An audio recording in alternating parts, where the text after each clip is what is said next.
feel the nerves, and 5 years of performing poetry, it's still the same, and especially since there's so many people. I'm kind of used to just like 30, I guess, people at an odd cafe somewhere. And yeah, how I got into poetry was actually kind of a funny story. I graduated with a degree in English literature, and I fell in love with poetry because of my lecturer, Sheena. The first day I stepped into her class, Introduction to Poetry, she performed a poem, and it was amazing. And that's when it just opened up a whole new realm for me. And I started getting into spoken word. That's when I formed a collective called Lit Movement Poetry, which is a loose collective of people, poets and poem appreciators on Facebook. So they can post their poems there. They have basically an outlet to channel their emotions, and especially for people from my university. Anyone here know of this International Islamic University Malaysia? No, ya haram.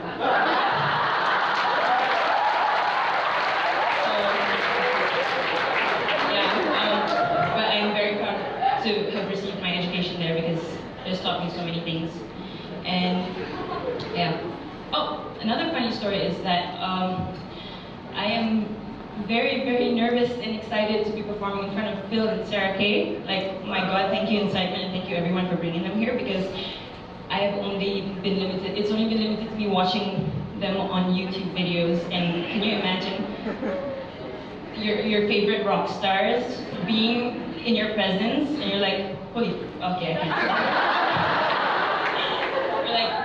Oh my goodness. How is this happening to me? Yeah, and Sarah Kay is also one of my inspirations in terms of writing, and I think I've seen all of her videos and I stalk her. And Phil Kay as well. Actually, I'm going to quote a poem of his, I think it's Repetition, and this will be, yeah.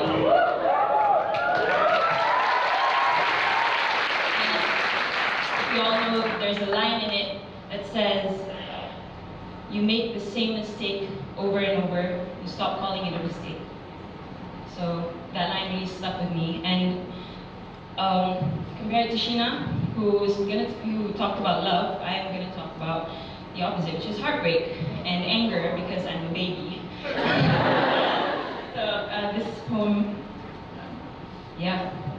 This is going to be my poem, and I have no title for it so far, but here it is. And I just have one, because I'm here to watch my friends perform, so here we go.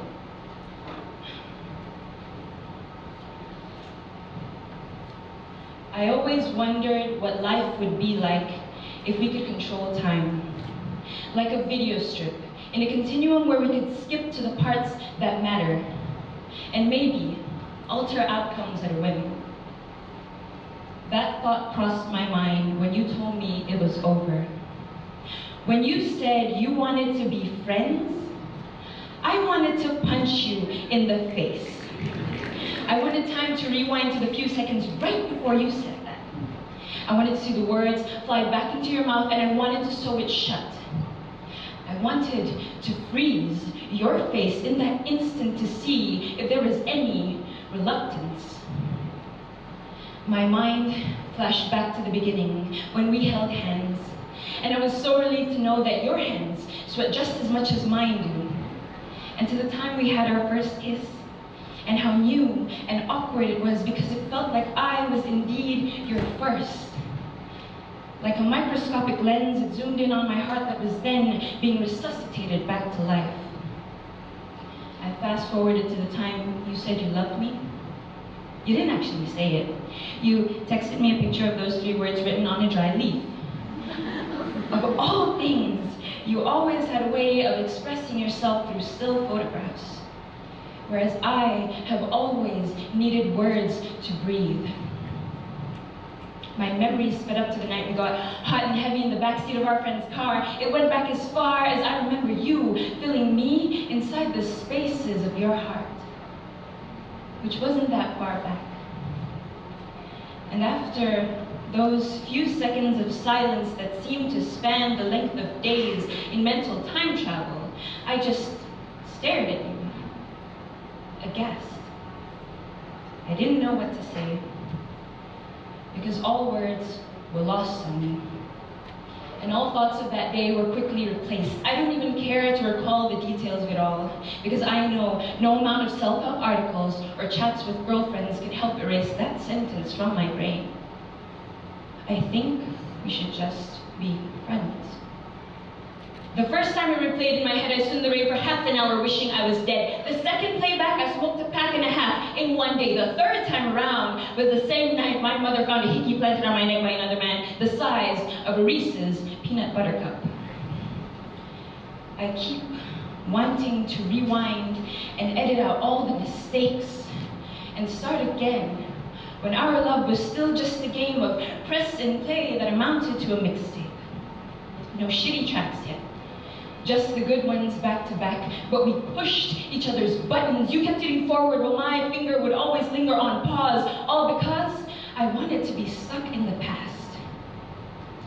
But as much as we would like, we have no control over time, because life is not a VHS tape. It's not a pre-recording or a playlist. There are no parts we can skip out on. No time-altering elements here, no slow motions, no fast-forwards, just pure, unadulterated play. And sometimes you will only learn the value of a moment when it becomes a memory. So as much as I wanted to punch your face, I just stuck with what I do best. I hit the stop button and walked away.